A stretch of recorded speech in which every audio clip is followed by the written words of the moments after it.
Tragic situation, and as Ms. Green stated earlier, we did receive YCSO deputies, Prescott Police Department officers, Prescott Animal Control. A lot of people responded to these 911 calls this morning.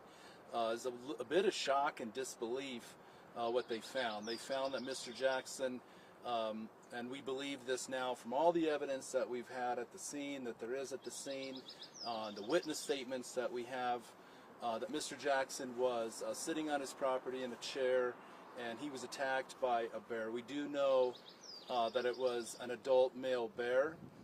There was quite a struggle. Neighbors responded. They heard him yelling, calling out for help. They responded. They tried to get the bear to stop attacking him. There was honking horns, different things that they were doing. There was no success in stopping the attack. The bear attempted to, or did actually, move Mr. Jackson down away from his, pulled him down off the hill quite a ways, maybe 75 yards, and was in the process of consuming him when one of the neighbors eventually responded with a firearm and was able to shoot and kill the bear and stop the attack. But unfortunately, Mr. Jackson was deceased at that point. So, investigations like this, if you have any type of death that occurs out in the forest, that's the jurisdiction of the sheriff and the local medical examiner. And we went out there and made these, we're very confident that this was a result of an attack of a bear, and we called the Arizona Game and Fish Department to come and do this investigation and really try to help us all understand, the community, the public, the people that live up there, what was driving this behavior, what may have caused this, why something like this could have happened. This is bear country. Yavapai County, you look around, it's gorgeous.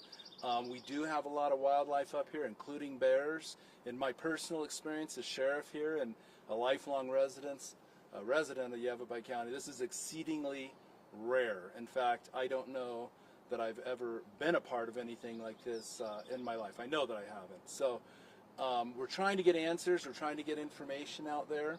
YCSO, the Sheriff's Office, got a lot of 911 calls this morning after people began to hear about the bear attacks. And people were afraid. There was a lot of questions about if there was other bears in the area that were aggressive. The answer to that question is no. We've had no other information that there are aggressive animals or bears in the area. We have no information at this time. Also, I want to make sure it's clear to the public, you can't shoot the bears unless they are a threat somehow to yourself or someone else. We had a lot of questions about that this morning, a lot of calls. So I just want to make sure everybody knows there's no more information that would indicate anybody was unsafe. Now I'll take any questions before I turn it over to Arizona Game and Fish Department, and they can answer questions and make a statement about how this investigation is going to go. Sheriff Rhodes, do we know if Stephen had any bear mace or firearm on him or at the campsite? At this point, the scene is still under investigation. We had not found anything like that at this time. I couldn't say that it's not there, but we haven't found it.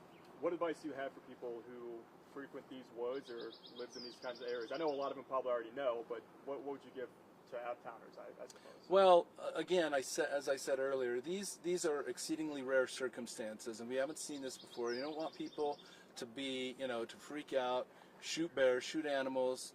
We want you to enjoy yourself, but you have to respect wildlife. You have to respect the animals that live out here, and you got to know that this is their habitat too, and they're here. Now, none of that justifies the actions of the bear here today. I mean, this is clearly just a vicious attack on somebody who was unprovoked, is what it appears to me from what I've seen. Is there any indication there was food in or around the area that would have lured the bear into this?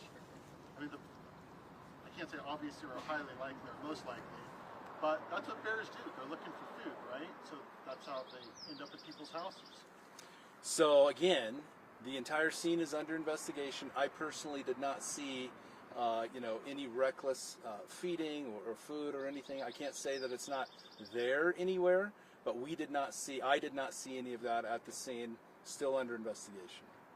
Do you know if Jackson's family is staying with him at all, or if they've been informed about that at this point? Yeah, Jackson's family, have you talked to any family of his, or were any of them staying there with him at the cabin? Yes, his brother has been notified, who is out of state, who is his next of kin, and we're in the process of talking to other people, so they are aware, yes. Sheriff Rhodes, have you had eyes on this particular bear? Could you describe how large it was? I will tell you, it was an adult male, but I'm going to stop short of that because I'm not the biologist, but I do know it was an adult male, and I do know a little something about bears. I've seen a lot of them, and it was an adult male.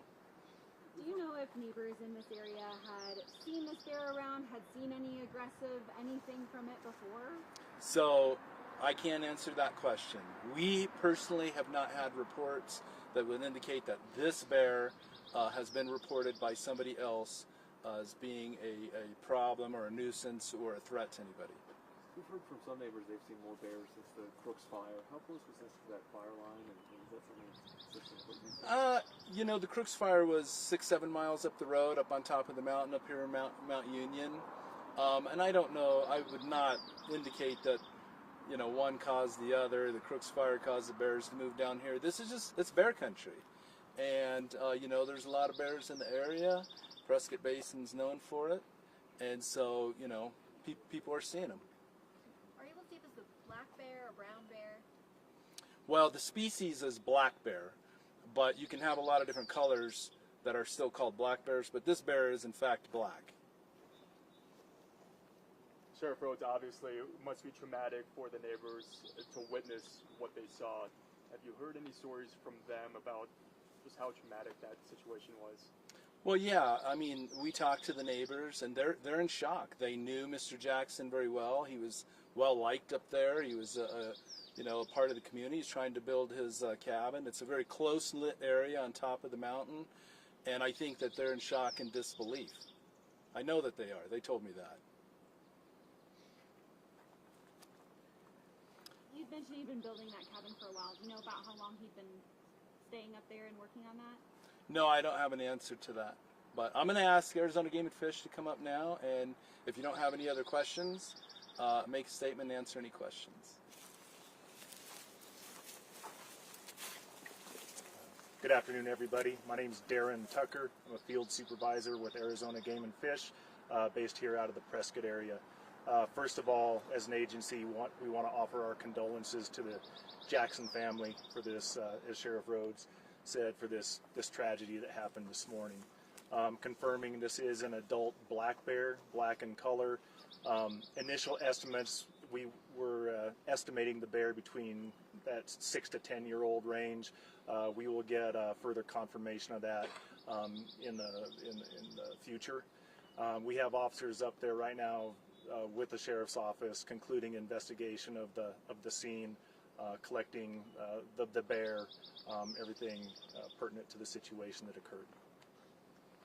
By just looking at it, is it bigger than normal? Is it about average size, 300-400 pounds? Or? Bears estimating weight can be difficult, but this is a mature, a large size adult male black bear. What's the next step in an investigation like this? Well, we will process the bear. We will transport it to our Phoenix headquarters. Our staff there will conduct a necropsy on the animal, look at all perspectives of this, and gain any further information that we can from I know it. the sheriff already talked about this a little bit, but can you expand on just how rare it is for an attack like this to happen in this area? Super rare. I think the last attack or fatality in Arizona was 2011. That was over in the Pine Top area, I believe. So a number of years ago. Extremely uncommon, extremely rare. Sightings or reports of bears in and around the Prescott area and other parts of the state are very common. The population of black bears in Arizona is very robust, lots of bears. It's not uncommon for us to get reports of them. The presence of Ring doorbells and other surveillance cameras that folks have on their houses, quite often that's accompanied, reports are accompanied by video of bears and mountain lions both. So on an annual basis we get, I don't know the number, probably hundreds of them in around reports around the Prescott area. We have had 0 reports of any kind of aggressive or threatening behavior from a bear anywhere around here, specifically in this area. Why would a bear do this? Yes, ma'am? Why would a bear do this? I don't know. I don't presume to understand exactly why a bear would do it. This attack appears to be predatory in nature, though. What kind of firearm was used to kill the bear? I don't know the answer to that offhand. Sheriff Rowe, do you know? It was a rifle. I will say that the immediate area, at least our observation, we didn't see any obvious attractants. The location and the surrounding residences look pretty tidy. However, typically 9 times out of 10 when we have wildlife-human conflict, there is some nexus to food, whether that's feeding of wildlife or access to trash containers. But as we continue our investigation, I don't know if any of that information will turn up, but that's always out there. What does Game and Fish do proactively after an attack? I guess investigating the surrounding areas. Is there any steps that you guys take in that kind of manner to look at the habitat and where people are living? Not necessarily. Fortunately, this bear is dead now, and it does not pose a threat any longer, obviously. We continue our outreach to the public. We have a lot of information on our website, living in bear country or lion areas or with javelina. We can direct people there. But it's just something, the presence of wildlife when people live in somewhat remote areas like this, it just needs to be in the back of their mind all the time. Again, I want to stress that this situation is extremely unusual, not the norm. So some people might call this spot right here pretty remote from Prescott.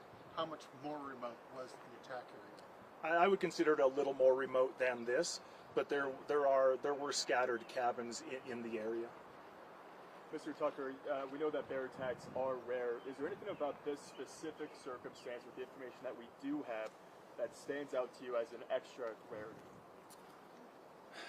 Not necessarily. Like I said, there was no obvious attractants. There was nothing jumped out at us as being obvious of why this occurred or what brought the bear to this location. Again, it was an adult bear. Very initial evaluation of the bear, it appeared to be healthy and in good condition. Our further investigation, once this animal is full necropsy is conducted, that might daylight something else that would shed some light on what maybe caused it. As it stands right now, is it surprising?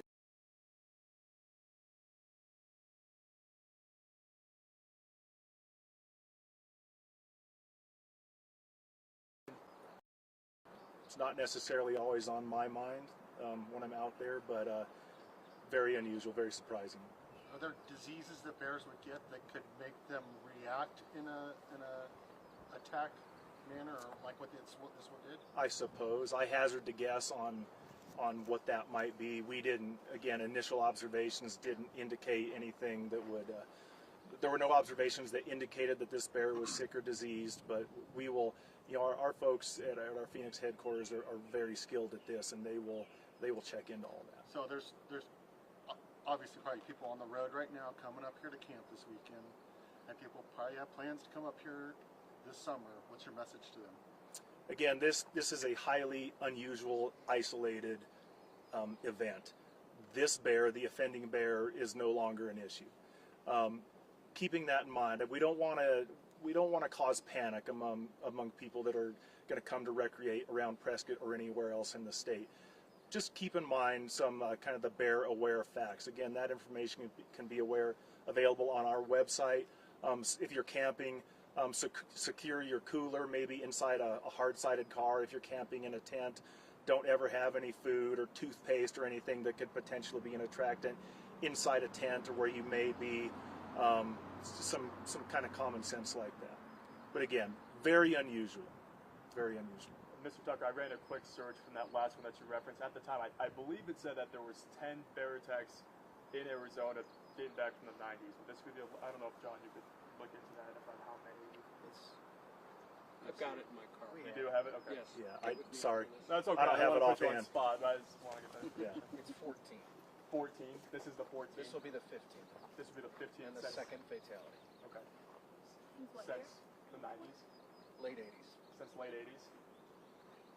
How long does a necropsy take to look into and say, were there any other circumstances that made this bear die? I don't know for sure. I would guess, I haven't coordinated the calls with the veterinarian that works for us. I'm guessing that she will be in the office today, working on it today, tonight, tomorrow. It will be a very high priority, obviously. This wasn't a situation where you all were on the lookout for a bear or anything like that. This is totally new. No, absolutely. We were not on the lookout for this particular bear.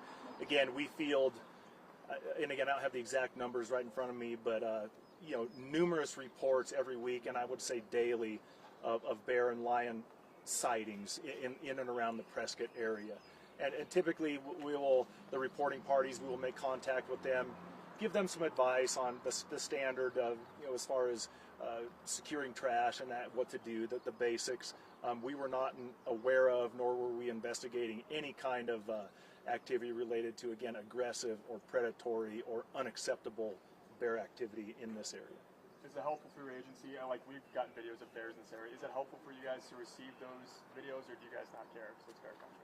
We will investigate anything, and any information we get can be useful if it shows a particular pattern in an area. Absolutely. Like for this one, could you maybe look at a video and say, hey, maybe he came from this side, and that matters in terms of looking at this specific case, or does that not matter? I'm not sure it would have much bearing on this specific case, but again, we'll look at anything. Sometimes evidence that may not seem like much could be of use to us in this or other situations. Sure. Do you endorse the actions of neighbors who stepped in and did everything they could? Absolutely. I mean, they, I don't know. They did everything they could to help Mr. Jackson. Again, this is, imagine going from zero, meaning just being relaxed and having a cup of coffee, to all of a sudden a neighbor is screaming for help. And they did respond. I think they yelled at the bear. They did what they could. One individual specifically honked a horn to see if that would cause the bear to disengage. He did not. He continued on what he was doing. And it wasn't until the neighbor was able to retrieve a firearm and dispatch that bear that ended the situation. And unfortunately, it didn't help Mr. Jackson, but it definitely prevented the situation where we had this scenario and a bear at large. The bear's actions were stopped right there. So, thank goodness that person took that action. The person that had the rifle that stopped the bear, how far were they from the bear at the time? I'm not sure. It's fairly thick up there as far as the trees, so it'd have to be relatively close, but I don't want to throw out a distance and be wrong. Less than 100 yards. Thank you. We're good, yeah? Darren, can I ask you to spell your first name? Darren, D-A-R-R-E-N. Last is Tucker, T-U-C-K-E-R. Your title one last time? Field Supervisor. Thank you so much. Thank you. Thank you, everyone. Thank you. Thanks, everyone. Is that it? All of you, just so you know, I'm going to be putting out a written press release as well, but I do have some photos for you, so that will help with the visual. I do have one of the bear, and I have some of the area, so I can show you what we're talking about. Just one other thing we do want to. This was not at one of our normal campsites. It is up in a remote area. That's one of the things we got a lot of questions. Folks are freaking out about it, but. So I will get you guys information as soon as I can get a signal. I have to go back and write. How many cabins do you guys are over in that area where you were building? A handful? What are we I talking, saw a like handful. Four or five cabins are in that area past Crest. Yep. It's really thick up there. Yeah. But like, did he have neighbors as close as I'm standing to that house, Yes. or he does? Okay, so like, there's a Close, collection of maybe a houses. shade farther, but Right. yes. Okay, so we're talking maybe 4 or 5 cabins that are Yes. in that kind of remote area. Enough that they could hear a man yell. Right, If yeah. you think about that way, you could hear him. So that will give you an indication. So That area, the topography is steeper, more up and down, and the tree, Absolutely. the canopy, it's a little higher in elevation, so we have a little more of the spruce fir component, so it's a little thicker for obscuring it. sitting there. Close enough to where, So we know for like the neighbors, it's not. He the didn't. first neighbors to respond were on their little porch area having coffee, and they heard And so this is. It's one of the most terrific things. Absolutely one of the most terrific. And I just feel so horrible for the poor gentleman. Thank you, and thank you guys for being so patient. And I lost my signal up here, so you guys know I always respond as fast as I respond as fast as I can. So this is perfect. Okay, I'll send it directly to you. Okay. Yep, I sent them to all of them. So anyway, okay, guys, thank you for being so. And hello, baby. Yeah, how beautiful do you like? Okay, some people hate it, but I always say, if somebody's sending good vibes to the baby. Yes, I appreciate the good Boy, vibes. do you know this is a girl? Little girl. Another little girl. When you do? Late August. Late August. You're like, oh great, right through the summer. This is fabulous. Okay, you guys Get the sunlight. Okay. Brown in the black color. That video you I heard some talk about the weight distribution earlier. it looked like an adult male, black. I mean, I'm not gonna say it is the same bear. We just got this video, and we're gonna show it to your bear, right? Like, that's all we have. Did you get it today?